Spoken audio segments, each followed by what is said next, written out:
Hello guys, అందరికీ నమస్తే. Welcome back to my channel. నేను మీ రివ్యూ తారక్. ఈ వీడియోలో నేను రివ్యూ ఇవ్వబోతున్న మూవీ మిస్టర్ బచ్చన్. హరీష్ శంకర్ ఎప్పటి నుంచి అయితే బేసిక్ గా హరీష్ శంకర్ సినిమాలు అట్టర్ ఫ్లాప్ అయితే నాకు తెలిసినప్పుడే ఇలాంటి జబర్దస్త్ షో లాంటి క్రియేట్ చేస్తాడనమాట, సినిమాకు ముందు హైప్ పెంచడానికి. సో ఎందుకు చెప్తున్నానంటే, మీరు రామయ్య వస్తావయ్య సినిమాకి ముందు కూడా ఇలానే ప్రీ రిలీజ్ ఈవెంట్ లో గదను పెట్టి అందరిని లేపించి అక్కడ ఎన్టీఆర్ తో గదను లేపించాడు ఫస్ట్ టైం. అది అట్టర్ ఫ్లాప్. దాంతో పాటు అక్కడ ఉన్న ఎన్టీఆర్ తో కొన్ని స్టిల్స్ ఉంటాయి కదా, వర్కింగ్ స్టిల్స్ చేసేటప్పుడు నవ్వేది అవి. మీరు ప్రీవియస్ ఏదైనా రామయ్య వస్తావా అని నేను చెప్పినట్టు ఉండకపోతే మీరు చూడండి, దాంట్లో వర్కింగ్ స్టిల్స్ అది అట్టర్ ఫ్లాప్ గా నిలిచింది. ఎప్పుడైతే మిస్టర్ బచ్చన్ కి ప్రీ రిలీజ్ ఈవెంట్ ఏదైతే పెట్టాడో, దాంతో పాటు దాంట్లో అందరిని సత్యాన్ని గాని జబర్దస్త్ ఆర్టిస్ట్ అని గాని చేపించాడో, అప్పుడే అనుకుంది ఈ సినిమా దొబ్బుద్దని. కానీ ఎక్కడో హరీష్ శంకర్ మీద చాలా హోప్స్ ఉండే. ఎందుకు హోప్స్ ఉన్నాయంటే, ఫర్ సపోజ్ మీరు గబ్బర్ సింగ్ సినిమా తీసుకుంటే, దబాంగ్ సినిమా తీసుకుంటే టోటల్ ఇట్స్ ఎ చేంజ్, చాలా చేంజ్ అసలు గబ్బర్ సింగ్ కి అండ్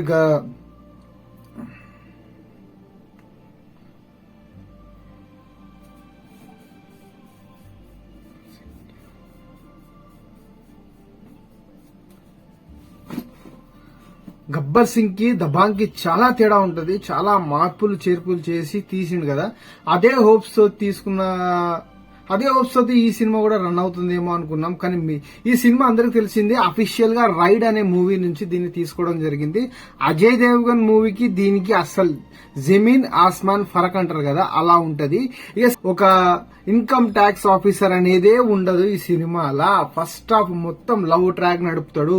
అర్థం పర్థం లేని సినిమా ఏదైతే ఉంది రవితేజ కెరియర్ లో అంటే ఇదొక్కటే.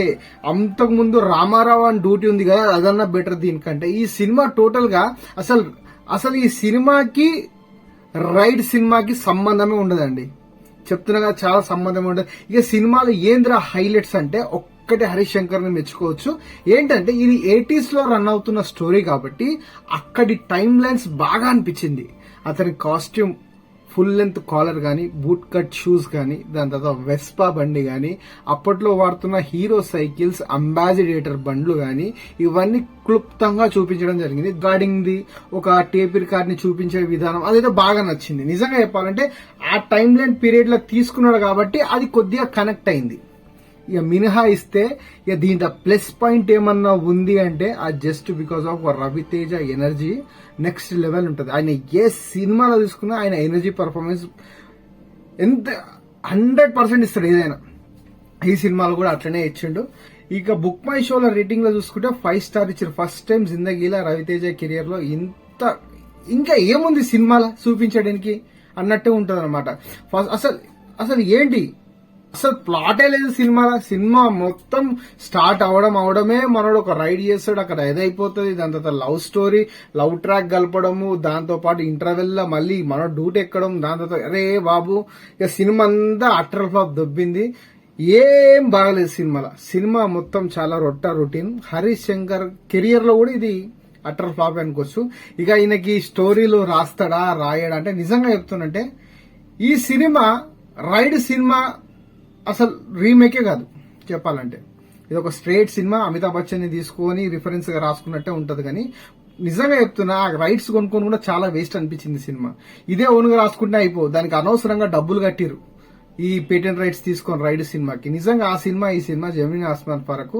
ఇక రవితేజకి ఇష్టమైన అభిమాన నటుడు అమితాబ్ బచ్చన్ చెప్పాల్సిందే లేదు. అమితాబ్ బచ్చన్ అక్కడక్కడ కనిపించిండు, మస్తు అనిపిస్తుంది ఆయన చేసిన నటనలో. ఇంతకు మించింది సినిమా అయితే ఏమీ లేదు. అంత డొల్ల సత్తన సర్వనాశనం చేసి పెట్టిండు. అంతకు మించింది అయితే ఏమీ లేదు. ఏమన్నా హైలైట్లు ఉన్నాయిరా అంటే, హైలైట్ అయిన ఫైట్లు లేవు. ఇప్పుడు బేసిక్ గా హరీష్ శంకర్ డైలాగ్ లో చాలా గుర్తుండిపోయి ఉంటది. ఇంకోటి ఏంటంటే, రివ్యూర్స్ ఉంటారు కదా. ఇప్పుడు నేను ఏదో చెప్తున్నా, నేను పెద్ద తోపుగానే ఏం కాదు, కానీ ఫ్యూచర్ లో అయితేనేమో కానీ మీ దయ ఉంటే. ఏంటంటే దాంట్లో ఇప్పుడు కొందరు అంటారు కదా, ఒక డైలాగ్ ఉండేది, పోసి పిచ్చిదానా అందరూ భయపడేది దేనికో కాదు, రూమర్లకి పుకార్లకి భవిష్యత్తులో వీళ్ళకి పైసలు ఇచ్చి మరీ రాపించుకుంటారు ఈ పకోడీ గలని అని అంటే సెటర్ వేసిండు, రివ్యూర్స్ మీద వేసిండు. ఇక అనిపించింది ఒక డైలాగ్ మినిహాయిస్తే ఇంకోటి యాటిట్యూడ్ అనే డైలాగ్ మినిహాయిస్తే ఏం లేదు, పెద్ద విజిల్లు తోపు తురుము అనేది అయితే సినిమా ఏం లేదు, చాలా అట్టర్ ఫ్లాప్. దీనికోసం మాట్లాడుకోవడం కూడా వేస్ట్. ఇంకోటి దీని ఎఫెక్ట్ ఉస్తాద్ గబ్బర్ సింగ్ ఖచ్చితంగా పడుతుంది. అది కూడా రీమేక్ తెలిసిందే. తెరీ సినిమాకి రీమేక్ ఆల్రెడీ అది తెలుగులో వచ్చింది. అరే ఎందుకురా అసలు ఎట్లా ఒప్పిస్తున్నాడు హరీష్ శంకర్, అది మెయిన్ అనిపిస్తుంది. ఈ ప్రొడ్యూసర్లు కూడా ఎట్లా ఒప్పుకుంటారు ఈయన సినిమాని, అదే విచిత్రం. మెయిన్ ఏంటంటే అది ఎంత బడ్జెట్ పెట్టిస్తున్నాడు అంటే ఈయన గుడ్డిగా నమ్మి పడిదింటారు అందరు. కానీ నిజంగా సినిమా అయితే పీకింది. ఇక అంతకుమించి సినిమా కోసం పెద్ద చెప్పాల్సిన అవసరం లేదు. ఇది హరీష్ శంకర్ గారి కెరియర్ లోనే ఎప్పుడైతే హరీష్ శంకర్ అయినా చిరంజీవి అయినా అన్నయ్య అని అన్నారంటే ఆయనకి రాడు దిగినట్టే.